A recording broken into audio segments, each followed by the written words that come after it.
आइए हम सब महर्षि गौतम ऋषि जी के न्याय दर्शन पर आचार्य उदयवीर शास्त्री जी का भाष्य पढ़ रहे हैं। इसका स्वाध्याय चल रहा है। अभी अनुमान प्रमाण के संबंध में हम जानकारी हासिल कर रहे हैं। आज का विषय है शेषवत का अन्य विवरण। पहले तो शेषवत हम पढ़े कि यदि किसी कार्य को देख के कारण का अनुमान होता है तो यह है शेषवत। कहते हैं शेषवत, इस पद का अर्थ है परिशेष अर्थात बचा हुआ। शेषवत का अर्थ है बचा हुआ। किसी पदार्थ के स्वरूप का निर्णय करने के लिए अन्य विविध पदार्थों से उसके भेद का उपादन करने पर जो पदार्थ शेष रह जाता है, अर्थात जिसके साथ उसके भेद का वर्णन नहीं हुआ, वही स्वरूप उस पदार्थ का समझ लिया जाता है। जैसे शब्द के स्वरूप का निर्णय करने के लिए प्रसंग चलाया।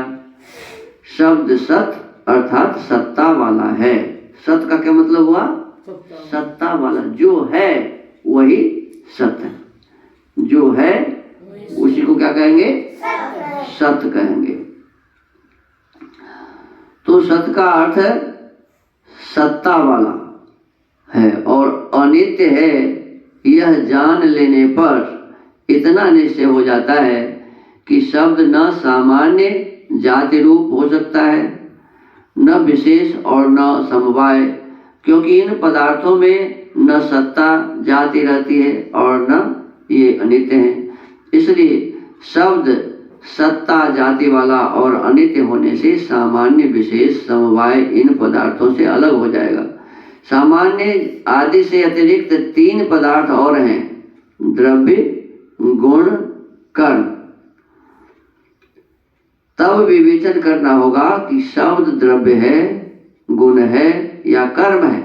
हम लोग जो कुछ बोलते हैं, मुख से जो शब्द निकलता है, इस संबंध में कहते हैं कि ये द्रव्य है या गुण है या कर्म है।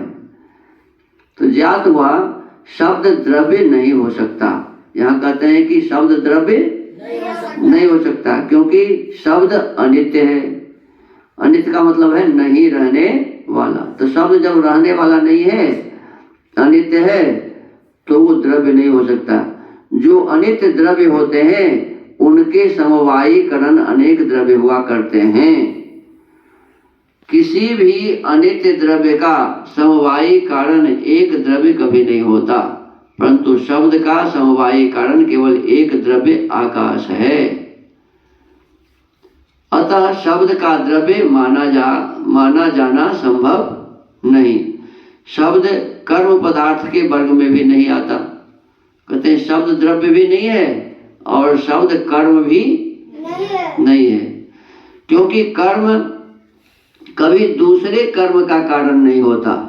अर्थात कोई कर्म किसी अन्य कर्म को कभी उत्पन्न नहीं करता। जैसे खाना है तो एक कर्म है। क्या है? खाना एक कर्म है। तो खाना कर्म दूसरे कर्म को उत्पन्न नहीं करेगा, खाना खाना होगा। अर्थात कोई कर्म किसी अन्य कर्म को कभी उत्पन्न नहीं करता।